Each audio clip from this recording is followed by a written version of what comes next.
திரு KCP, பாஜகவுக்கும் திமுகவுக்கும் நடக்கக்கூடிய அந்த அரசியல் மக்களால புறந்தள்ளப்படும். மாநில அரசு மீதும் மக்களுக்கு கோபம் இருக்கு, மத்திய அரசு மீதும் மக்களுக்கு கோபம் இருக்கு.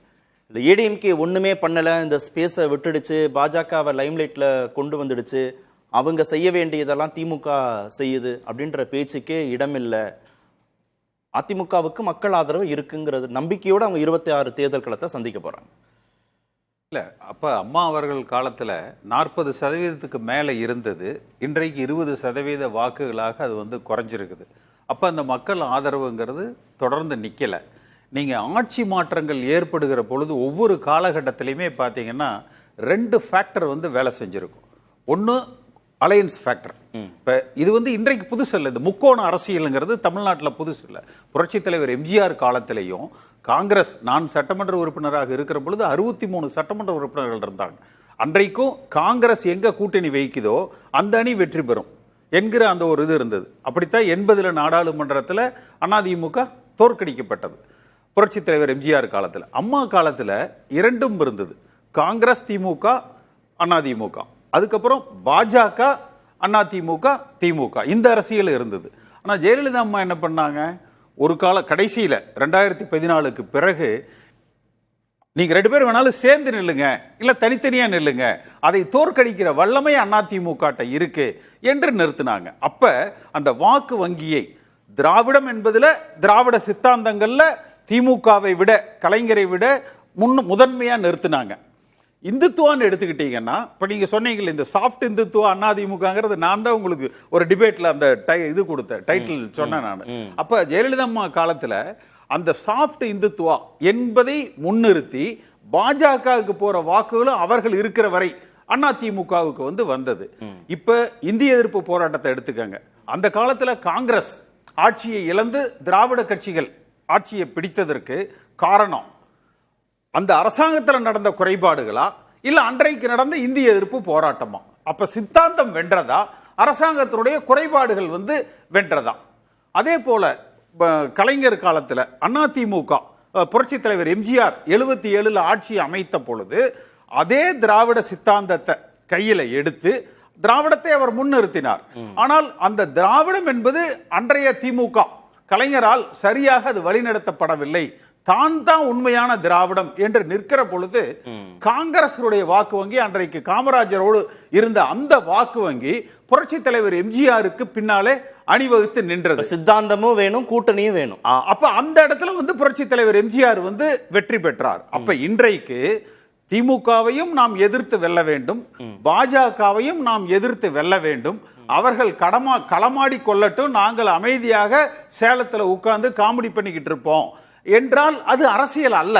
அப்ப இந்த இருவரையும் வீழ்த்தி நாம் வெற்றி பெறணும். இல்ல, குறைந்தபட்சம் நம்முடைய தலைமையில் பாஜக கூட்டணிக்கு வர இருக்கிறது, நீங்க அவர்களை சேர்த்த வேண்டுமா வேண்டாமா? நீங்க மும்முனை போட்டி இங்க இருக்கு, ட்ரைபோலார் பாலிடிக்ஸ் இங்க இருக்கு. பாஜகவையும் ஒரு அக்கவுண்டா எடுத்துக்கிட்டா தானே நீங்க பாஜகவையும் எதிர்க்கணும், திமுகவையும் எதிர்க்கணும்னு நினைக்கிறீங்க. ரக்னேஸ்வரன் சொல்றது இங்க இருதுருவ அரசியல் தான், பைபோலார் பாலிடிக்ஸ் தான். திமுக அதிமுக தான். அப்ப பாஜக எதிர்ப்புங்கிறது தேவையற்ற ஒன்றாக அதிமுக கருது. அதாவது அது சென்ற நாடாளுமன்ற தேர்தலையே பாஜக அதை உணர்த்திருச்சு. மத்தியில் அவர்களுக்கு இருக்கிற ஆளுகிற அந்த பலத்தால பாட்டாளி மக்கள் கட்சியை பொறுத்த வரைக்கும் அவர்கள் கட்டுப்பாட்டில் அவர்களோடு கூட்டணியை அவர்கள் அமைது. முந்தைய நாள் இரவு அதிமுக கூட்டணினாங்க, ஆனால் அடுத்த நாள் அவர்கள் பாஜக கூட்டணியில் இருந்தாங்க. அப்ப நிச்சயமாக ஒன்று நமக்கு 2 வாய்ப்புகள். நாடாளுமன்றத்தில் ஓகே, சட்டமன்றத்திலையும் பாஜகவை கன்சிடர் பண்ணணும் வர்றேன். நமக்கு 2 வாய்ப்புகள் தான். ஒன்னு, பாஜகவையும் எதிர்த்து நின்று திமுகவையும் எதிர்த்து நின்று வெல்லுகிற வலிமையோடு நம்ம இருக்கணும். அல்லது அதிமுக தலைமையில் ஒரு கூட்டணி, அந்த தலைமையில் பாஜகவை நாங்கள் சேர்த்துவதா இல்லையா என்பதை முடிவெடுப்போம் என்பதை பரிசீலித்துக் கொண்டிருக்கிறோம். தேர்தல் வருகிற பொழுது முடிவு செய்வோம் என்கிற நிலைப்பாட்டில் இருக்கணும். இப்ப நேரம் இல்ல, ரொம்ப அங்க கொடுத்துட்டோம். திரு தனியரசு, இருதுருவ அரசியல் தான் தமிழ்நாட்டில் 2026 தேர்தல் களமும் அப்படிதான் அமைய போகுதுங்கிற போது பாஜகவை அதிமுக கன்சிடர் பண்ணவே இல்லை. அவங்க கூட்டணிக்கு வரணுமா வர வேண்டாமா, அவங்க தான் நிலைப்பாடு எடுக்க போறாங்க, ஏடிஎம்கே தான் நிலைப்பாடு எடுக்க போறாங்க.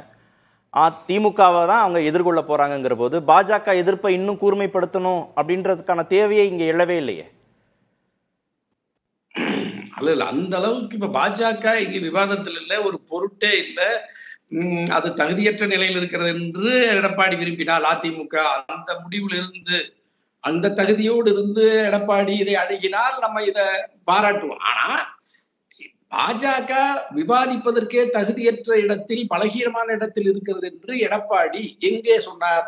அதை விட நீங்க எடப்பாடிக்காக எங்க அக்னி சொல்றாரு பாருங்க, இந்துத்துவ சித்தாந்தத்துக்கும் திராவிட சித்தாந்தத்திற்கு என்ன வேறுபாடு, திராவிட சித்தாந்தத்தால தமிழ்நாட்டில் என்ன மாறுதல் நடந்து விட்டது அப்படின்னு சொல்றாருன்னா, எடப்பாடியினுடைய இந்த கருத்து அப்படியே எப்படி திருச்சி வராரு பாருங்க. அரசாங்கம் சொன்னேன், இந்த திராவிட இப்படி புரிஞ்சுக்கலாம்.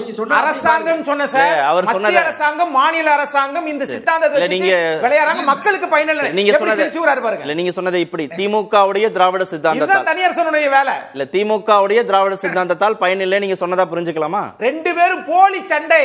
சரி, அதனால் மக்களுக்கு என்ன பயன்னா, திராவிட சித்தாந்தத்தினால பயன் இல்லையா, திமுகவுடைய திராவிட சித்தாந்தத்தினால பயன் இல்லைன்றீங்களா? தொகுதி மறுவரையறை சொல்றாங்கல்ல, மத்திய அரசு மக்கள் தொகை கணக்கெடுப்பு எடுக்குமா? சரி, அவங்க தான் எடுக்கல. இங்க தெலுங்கானா எடுத்துச்சே, பீகார் எடுத்துச்சே, நம்மை விட பின்தங்கிய மாநிலம். நீங்க அதாவது ஜாதிவாரி கணக்கெடுப்பாவது எடுக்கிறீங்களா? ஆக ரெண்டும் எடுக்க மாட்டோம். ஆனா தொகுதி வரையறை தான் 15 நாளா ஓடிக்கிட்டு இருக்கு. இல்ல இப்ப என்ன நிலைப்பாடு, தொகுதி மறுவரையில என்ன நிலைப்பாடு அதிமுகவுக்கு? குறைக்க கூடாது. அதான் திரு டி ஜெயக்குமார் அவர்கள் தெளிவா சொன்னாங்களே. சரி, மும்மொழியில சார் இருமொழி கொள்கை தான் சார் அதிமுக கொள்கை. அப்புறம் சரி, புதிய கல்விக் கொள்கையில சார் இன்னைக்கு எல்லாமே தமிழ்நாட்டு நலன் கருதி என்னவோ அதுதான் அதுதான் அதுதான் எப்பயுமே சொல்றாரு. ஆனா நீங்க இந்த கேள்வியை பூரா நீங்க ஆளுகிற அரசாங்கத்தை கேட்கல. இந்த நிலைப்பாடுல நீங்க 40 எம்பி வச்சிருக்காங்க, இந்த கேள்வி அங்க கேக்குறீங்க, சாத்தியப்படுத்த முடியுமான்னு கேக்குறீங்களா? இங்க உங்களை கொண்டு வந்து நிறுத்தி இருக்காங்கன்னா, மும்மொழியில திமுக கொள்கை தான் உங்களுக்கும், ரெண்டு பேரும் ஒன்னா தான் இருக்கீங்க. தொகுதி மறுவரையறை உங்களுக்கும் அவங்களுக்கும் ஒரே நிலைப்பாடு தான். புதிய கல்விக் கொள்கையில திமுகவுக்கு உங்களுக்கு அவங்க கூர்மைப்படுத்தி எதிர்ப்ப கல்டிவேட் பண்ணிடுறாங்க, நீங்க பண்ண மாட்டேன்றீங்கன்னு தானே சொல்றாங்க. வேற எந்த விமர்சனமும் வைக்கல. அரசாங்கத்துல மாண்புமிகு முதலமைச்சர் மு.க. ஸ்டாலின் அவர்கள் கூர்மைப்படுத்துவார், அதனால் பயன் இல்லை, பலனும் இல்லை. ஆனால் முன்னாள் முதலமைச்சரை பார்த்து ஏன் கூர்மைப்படுத்தப்படவில்லை என்றால் இந்த கேள்வி எம்ஜிஆர் உதாரணம் சொன்னார்ல, எம்ஜிஆர் உதாரணம் சொன்னார்ல சார், அது நீங்க கொடுத்த பேட்டியில நேத்து சம சார் நீங்களும் கொடுத்த பேட்டியில படிச்சுட்டு சொல்றார் சார். இன்னைக்கு நடப்பு அரசியல் 2025 அது என்ன சாத்தியக்கூறு? சரி, ஓகே, சாத்தியக்கூறு உண்டா? அரசாங்கம் செய்யுதா செய்யலையா? இதான் நான் கேக்குறேன். சரி, ஒரே ஒரு நிமிஷம். அவரோட உளர ஆரம்பிச்சிட்டாரு இவரு. அவருடைய நேரத்தை தான் திரு தனியரசு முடிங்க, நிறைவு செய்வோம். இல்ல ஐயா, இப்ப இந்த குழப்பம் 2 கோடி அதிமுக தொண்டர்கள் டீம் இந்த நம்ம எங்க அக்னி எடப்பாடி எல்லாம் கடத்திட்டாங்க. அதாவது இந்த தமிழ்நாட்டில் திராவிடம் என்கின்ற சொல்லுக்கும் அதனுடைய அடிப்படை கருத்தியல் கோட்பாடு அதனுடைய தத்துவ வலிமையே சிதைச்சிட்டு இந்த கட்சிக்கு பேரு திராவிட முன்னேற்ற கழகம், அண்ணா திராவிட முன்னேற்ற கழகம் வேற வச்சுக்கிட்டீங்க. இதுல அண்ணான்னா உங்களுக்கு யாருன்னு தெரியாது, திராவிடம்னால யாரும் அதிமுக கொடுத்தா சிதையாம இருக்குமா? அல்ல, அது கேட்டுங்க, சொல்லுங்க. எங்க அக்னி உங்களுக்கு கிடைக்கலன்னா வாணி வேடிக்கை விடுறது. தமிழ்நாட்டு மக்களை இந்த தத்துவ நிலையிலிருந்து நீங்க வலிமைப்படுத்தி கூர்மைப்படுத்தலைன்னா உங்களுக்கு எதுக்கு இந்த கட்சி அதிமுக? உங்க தலைவர் எப்படி இடைவேளைக்கு பிறகு வர நாக்பூருக்கு பாஜக RSS கருத்துக்கு எடப்பாடி அக்னி கருத்துக்கு என்ன வேறுபாடு இருக்கு? இடைவேளைக்கு பிறகு பேசுவோம்.